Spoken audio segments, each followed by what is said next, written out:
Hello everyone. आज का हमारा टॉपिक है थर्मोडायनामिक्स।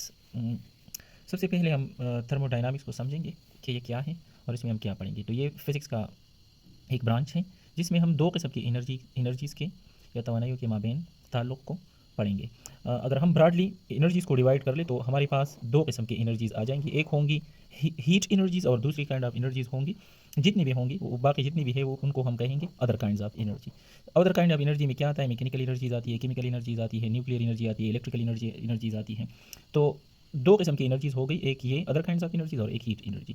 अब थर्मोडायनामिक्स में हम क्या पढ़ते हैं कि इन दोनों एनर्जी के माबेन क्या ताल्लुक है, what is the relationship between these two energies. तो इसको हम कहेंगे थर्मोडायनामिक्स। इसके इनके बीच रिलेशन क्या होगा, हम एक एग्जांपल ले लेते हैं हीट इंजन का। यहाँ पर केमिकल एनर्जी होती है जो हीट एनर्जी में कन्वर्ट होती है और हीट एनर्जी जो है वो बाद में मैकेनिकल एनर्जी में कन्वर्ट होकर गाड़ी को चलाती है। केमिकल एनर्जी असल में किधर से आती है? ये पेट्रोल से आती है, क्योंकि पेट्रोल हमारे पास केमिकल है। केमिकल जब जलता है तो वो हीट पैदा करता है और हीट जो है वो फिर मैकेनिकल एनर्जी में कन्वर्ट हो जाता है। तो ये भी एग्जांपल है हमारे पास थर्मोडायनामिक्स के। इसी तरह इलेक्ट्रिसिटी है, उससे भी हम इलेक्ट्रिक हीटर चलाते हैं तो यहाँ पर इलेक्ट्रिक एनर्जी जो है वो कन्वर्ट हो रही है हीट एनर्जी में। इसी तरह अगर हम स्टीम इंजन देखें वहाँ पर भी हीट जो है वो मैकेनिकल एनर्जी में चेंज हो रहा है। इस तरह अगर हम देखें, इसके बरक्स अगर हम देखें कि other kinds of energy heat में कैसे कन्वर्ट होती है, तो अगर हम इस तरह हाथों को एक दूसरे के साथ रगड़ेंगे तो फ्रिक्शन की वजह से जो एनर्जी है, काइनेटिक एनर्जी, वो कन्वर्ट हो जाती है हीट एनर्जी में। तो ये सारी इंटर कन्वर्जन ऑफ एनर्जीज जो है, जिनमें एक एनर्जी जो है हीट एनर्जी है और बाकी एनर्जी कई किस्म की हो सकती है। इसको इनके बीच क्या होता है, ये किस तरह ये रिएक्शंस करते हैं, ये इंटर कन्वर्जन होता कैसे है और इनके बारे में क्या ताल्लुक है,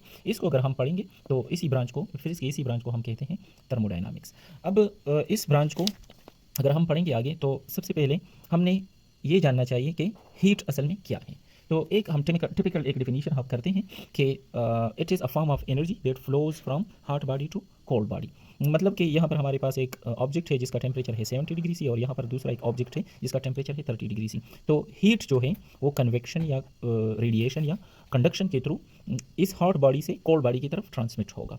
और ये असल में क्या है, किस चीज़ के फॉर्म में होता है? एनर्जी के फॉर्म में। तो वो एनर्जी या ये हीट जो है फॉर्म ऑफ एनर्जी है जो कि हॉट बॉडी से कोल्ड बॉडीज़ की तरफ मूव करता है। तो ये एक लो लेवल क्लासेस पर हम इसको इस तरह डिफाइन करते हैं। और अगर हम मॉलिक्यूलर लेवल पर आकर इसको डिफाइन करना चाहें तो असल में एक सिस्टम में जो मॉलिक्यूल्स या एटम्स हैं उसके अंदर उन मॉलिक्यूल्स की टोटल काइनेटिक एनर्जी को अगर हम कंसीडर कर ले तो उसी टोटल काइनेटिक एनर्जी को हीट कहते हैं। लाइक यहाँ पर हमारे पास 10,000 मॉलिक्यूल है अगर इस कंटेनर में, तो और हर एक मॉलिक्यूल की अपनी काइनेटिक एनर्जी है। तो जब हम इन सारे मॉलिक्यूल्स की काइनेटिक एनर्जीज़ को लीनियरली जमा कर ले तो इसका जो एक आंसर आएगा कलेक्टिवली उसको हम कहेंगे हीट। अच्छा, हीट के बारे में कुछ बातें हैं जो बताना ज़रूरी है कि ये स्केलर क्वांटिटी है। इसके अलावा हीट जो है ये स्टेट वेरिएबल नहीं है। स्टेट वेरिएबल्स क्या है इसके लिए एक अलग से लेक्चर हम बनाएंगे बाद में, तो ये बाद में फिर हमें समझ आ जाएगा। लेकिन यहाँ पर सिर्फ आपको ये याद रहे कि हीट जो है ये स्टेट वेरिएबल नहीं है। अच्छा, हीट को हम क्यों से डिनोट करते हैं और इसको जब हम मेजर करते हैं तो इसके लिए यूनिट हम या तो कैलोरीज यूज़ करते हैं या जूल्स यूज़ करते हैं। ये ब्रिटिश थर्मल यूनिट है और यहाँ पर ये एसआई यूनिट है। तो अगर एसआई यूनिट हम चाहे तो वो असल में हीट का ऐसा यूनिट जो है वो जूल है। और अगर इन दोनों को हम कन्वर्ट करना चाहें एक दूसरे में तो 1 कैलोरी हीट जो होता है वो असल में बराबर होता है 4.2 जूल के। इट मीन के जूल जो है वो छोटा यूनिट है और कैलोरी जो है वो बड़ा यूनिट है। अच्छा, इसके बाद एक और चीज़ हम पढ़ेंगे जो कि हीट के साथ रिलेटेड है और थर्मोडायनामिक्स में हम इसको बार बार पढ़ेंगे, वो है टेम्परेचर। तो टेम्परेचर को अगर हम जनरली डिफाइन करें तो हम ये कहते आ रहे हैं कि the degree of hotness and coldness of a body is called temperature. ये लोअर क्लासेस की डिफिनीशन है जो हम करते रहते हैं, लेकिन अगर इसको हम बेहतर तरीके से समझना चाहें तो हम इसको मॉलिक्यूलर लेवल पर डिफाइन करेंगे। तो मॉलिक्यूलर लेवल पर अगर हम डिफाइन करना चाहें तो असल में टेम्परेचर जो है वो average kinetic energy of a molecule और एटम्स ऑफ अ सब्सटेंस है। मतलब ये कि यहाँ पर कुछ मॉलिक्यूल्स हैं गैस के और ये मॉलिक्यूल्स जो हैं हर मॉलिक्यूल की अपनी काइनेटिक एनर्जी है। तो जाहिर है इनमें कोई मॉलिक्यूल जो होगा वो तेज़ भागता होगा कंटेनर के अंदर, उसकी काइनेटिक एनर्जी ज़्यादा होगी। बाज़ मॉलिक्यूल्स होंगे कि उनकी काइनेटिक एनर्जी कम होगी। तो हमें क्या चाहिए, हमें इनकी एवरेज एनर्जी चाहिए। मीन हमने सब मॉलिक्यूल की काइनेटिक एनर्जीज़ को ऐड करके फिर नंबर ऑफ मॉलिक्यूल्स पर डिवाइड करना है ताकि हमें average kinetic energy of the system हासिल हो सके। तो इसको हम कहते हैं टेम्परेचर, अगर एवरेज काइनेटिक एनर्जी को कंसिडर कर ले। असल में टेम्परेचर हमें बताता है कि एज अ होल ये मॉलिक्यूल जो है कितने तेज़ भाग रहे हैं, इनकी स्पीड क्या है। असल में ये हमें बता रहा है कि how fast the molecules are actually moving inside the container. तो इसलिए हम टेम्परेचर को स्पीडोमीटर ऑफ द मालिक्यूल भी कहते हैं, क्योंकि ये डायरेक्टली रिलेट होता है मालिक्यूल के स्पीड के साथ, क्योंकि अगर मालिक्यूल का स्पीड ज़्यादा होगा तो उनकी काइनेटिक एनर्जी ज़्यादा होगी, और काइनेटिक एनर्जी ज़्यादा होगी तो उनका एवरेज काइनेटिक एनर्जी जो है वो भी ज़्यादा होगी। तो हीट और टेम्परेचर में फ़र्क ये है कि उधर हम मालिक्यूल के टोटल एनर्जी को पढ़ रहे थे और यहाँ पर हम इनकी एवरेज को पढ़ रहे हैं। अच्छा, टेम्परेचर के बारे में भी कुछ टर्म्स है, जो कुछ बातें हैं जो हमें जानना चाहिए। पहले ये कि हीट को हम क्यों से ज़ाहिर कर रहे थे, टेम्परेचर को हम टी से ज़ाहिर कर रहे हैं, ये भी स्केलर क्वांटिटी है। इसको हम सेंटीग्रेड, डिग्री फ़ारेनहाइट और केल्विन में मेजर करते हैं, हालांकि ऐसा यूनिट जो है वो सिर्फ केल्विन है इसका। यहाँ पर एक बात आप याद रखें कि ये डिग्री यहाँ पर भी है, यहाँ पर भी है, लेकिन यहाँ पर डिग्री साइन नहीं है। तो कभी कभी स्टूडेंट्स ये भी क्वेश्चन करते हैं कि इस पर डिग्री साइन क्यों नहीं है। तो डिग्री अगर आपको याद हो तो जब हम कोऑर्डिनेट सिस्टम पढ़ रहे थे और 360 डिग्री का टोटल कोऑर्डिनेट सिस्टम होता है, तो यहाँ पर अगर आप देखें तो आपके पास यहाँ पर क्वांटिटीज़ सारी क्वांटिटीज़ पॉजिटिव होती है। मीन एक्स और वाई जो है वो दोनों पॉजिटिव है। इस साइड पर एक क्वाड्रेंट जो है, सेकंड क्वाड्रेंट जो है, यहाँ पर एक एक्सिस जो है वो नेगेटिव होता है, मीन जो एक्स एक्सिस है, और ये पॉजिटिव होता है, वाई जो है वो पॉजिटिव होता है। यहाँ पर दोनों नेगेटिव होते हैं, एक्स और वाई। तो इट मीन के जब हम 360 डिग्री कंसीडर करते हैं तो इसमें पॉजिटिव और नेगेटिव वैल्यूज़ भी आ जाते हैं।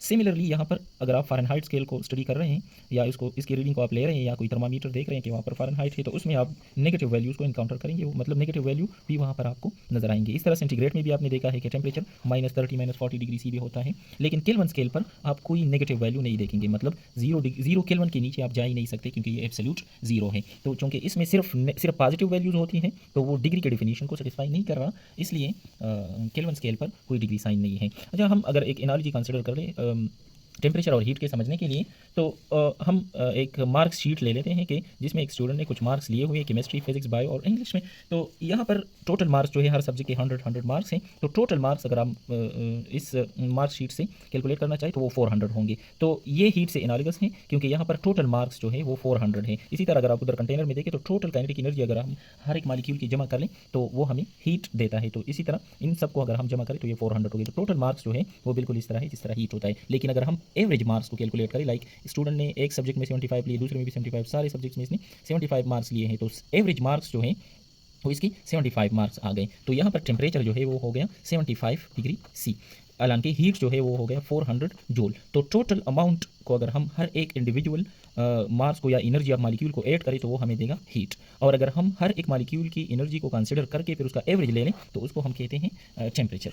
अच्छा, ये भी हो सकता है, इस लिहाज से एक दूसरे से डिफरेंट है। और कभी कभी ये भी हो सकता है कि हमारे पास टेम्परेचर सेम होता है लेकिन इनका हीट कंटेंट जो होता है वो डिफरेंट होता है। लाइक यहाँ पर आप देखें कि ये एक कंटेनर है, यहाँ पर टेम्परेचर यहाँ पर भी 50 डिग्री सी है, यहाँ पर भी 50 डिग्री सी है, लेकिन ये कंटेनर जो है ये पूरा भरा हुआ है एक गैस से। लेकिन यहाँ पर आप देख रहे हैं कि ये आधा भरा हुआ है गैस, या आप लिक्विड भी ले सकते हैं, क्योंकि गैस को आप आधे कंटेनर में नहीं कन्फाइन कर सकते, वो जरूर सारे कंटेनर को कन्फाइन करेगा। तो यहाँ पर ये आधा भरा हुआ है एक कंटेनर और ये पूरा भरा हुआ है। तो जाहिर है जब ये कंटेनर पूरा भरा हुआ है तो उसके मालिक्यूल ज़्यादा होंगे, उसके मालिक्यूल ज़्यादा होंगे। तो जब मालिक्यूल ज़्यादा होंगे तो उसकी काइनेटिक एनर्जी को हम इस तरह लीनियरली कंबाइन करेंगे तो एनर्जी ज़्यादा होगी।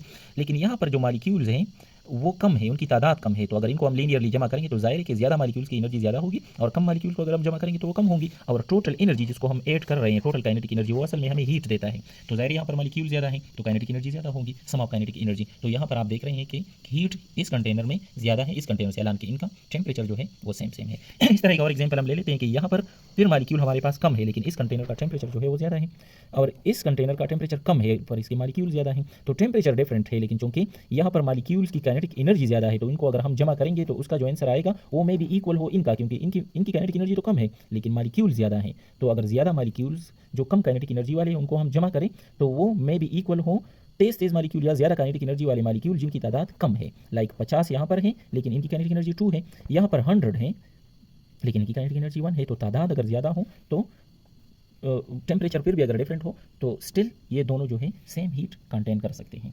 तो इसलिए हम कह रहे हैं कि हीट और टेम्परेचर जो है वो एक दूसरे से डिफरेंट है। अच्छा, एक और बात कि हमारे पास अगर सिर्फ सिंगल मालिक्यूल हो और उसके हम टेम्परेचर और हीट को कंपेयर कर लें तो इस केस में क्योंकि एक ही मालिक्यूल है तो उसकी टोटल एनर्जी और एवरेज जो है, एक का एवरेज तो बस वही रहता है, एवरेज तो हम तब लेते हैं जब हमारे पास ज़्यादा मालिक्यूल्स हों। तो चूंकि एक मालिक्यूल है तो उसी सूरत में हीट और टेम्परेचर में जो है दोनों एक जैसे होंगे। और आप लोगों ने ये देखा होगा कि जब आप किसी कंटेनर में थर्मामीटर रखकर उसी कंटेनर का टेम्परेचर फाइंड आउट कर रहे हो, या आप डॉक्टर जो है आपको आपका फीवर मेजर करने के लिए मुंह में थर्मामीटर रख देता है, तो आपको सजेस्ट करता है कि आप थोड़ी देर के लिए थर्मामीटर को अपने मुंह में रखें, ताकि हर मालिक्यूल को चांस मिल जाए कि वो इंटरेक्शन कर ले थर्मामीटर के साथ। जब वो थर्मामीटर के साथ इंटरेक्शन करता है तो वो अपनी काइनेटिक एनर्जी थर्मामीटर के मालिक्यूल्स को देते हैं, और थर्मामीटर के मालिक्यूल जो है वो ऊपर चले जाते हैं, क्योंकि अब उनकी काइनेटिक एनर्जी ज़्यादा हो गई। तो ये टाइम 1 मिनट या 2 मिनट के लिए क्यों सजेस्ट करते हैं कि थर्मामीटर आप मुंह में 1 या 2 मिनट के लिए रखें, ताकि सही रीडिंग का अंदाज़ा हो सके। वो इसलिए कि असल में थर्मामीटर जो है वो क्या करता है, वो अलाउ करता है मालिक्यूल को कि वो टकराए उसके मालिक्यूल्स के साथ, मीन मरकरी जो भरा होता है थर्मामीटर में उनके मालिक्यूल के साथ। तो कभी कभी इस तरह हो जाता है कि ज़्यादा काइनेटिक एनर्जी वाला मालिक्यूल आकर मरकरी के साथ टकरा जाता है, तो मरकरी को अपनी एनर्जी दे देता है, तो मरकरी ऊपर चली जाती है। लेकिन कभी कभी इस तरह हो जाता है कि कम एनर्जी वाला मालिक्यूल आ जाता है, जब वो टकराता है तो वो मरकरी से एनर्जी लेता है। तो यहाँ पर मरकरी की लेवल में थोड़ी देर के लिए फ्लक्चुएशन होती है, और जब सारी मालिक्यूल मरकरी के साथ या ज़्यादातर मालिक्यूल मरकरी के साथ टकरा जाएं तो एक एवरेज वैल्यू आप टेम्परेचर या काइनेटिक एनर्जी वो मेजर हो जाती है। तो इसलिए ये रिकमेंडेड होता है कि आप थोड़ी देर के लिए थर्मामीटर को रखें, ताकि सही तरीके से सारी मालिक्यूल्स की एवरेज काइनेटिक एनर्जी जो है वो फाइंड आउट हो जाए। एक चीज़ और हम पढ़ रहे हैं यहाँ पर, वो है इंटरनल एनर्जी। अच्छा, इसको पढ़ने के लिए हम पहले ये देखते हैं कि हमारे पास लेट सपोज एक डायटोमिक मालिक्यूल है, 2 एटम्स है, और उसका ये मालिक्यूल बना हुआ है। तो ये मालिक्यूल कौन कौन से मोशन कर सकता है? एक मोशन जो है वो एक ट्रांसलेशनल मोशन है, कि ये पूरा मालिक्यूल यहाँ से होके यहाँ तक आ गया, इसको हम कहते हैं ट्रांसलेशनल मोशन। और यहाँ पर जो काइनेटिक एनर्जी है वो ट्रांसलेशनल काइनेटिक एनर्जी है। अच्छा, यहाँ पर ट्रांसलेशनल काइनेटिक एनर्जी हो गई। सेकंड, ये मालिक्यूल इस तरह घूमता भी है, लाइक इस तरह, इसको हम कहते हैं रोटेशन, अपने एक्सिस के इर्द गिर्द ये घूमता है, तो इसको हम कहते हैं रोटेशनल मोशन। और इसके साथ एसोसिएटेड जो काइनेटिक एनर्जी होगी वो होगी रोटेशनल। और इसके अलावा ये मालिक्यूल वाइब्रेशन भी इस तरह करते हैं, या इस तरह ये स्ट्रेच होते हैं आगे पीछे। तो इस स्ट्रेचिंग को ये जो स्ट्रेचिंग होती है, इस एनर्जी को या इस अमल को हम वाइब्रेशन कहते हैं, और इसके साथ जो रिलेटेड एनर्जी होती है वो होती है वाइब्रेशनल काइनेटिक एनर्जी।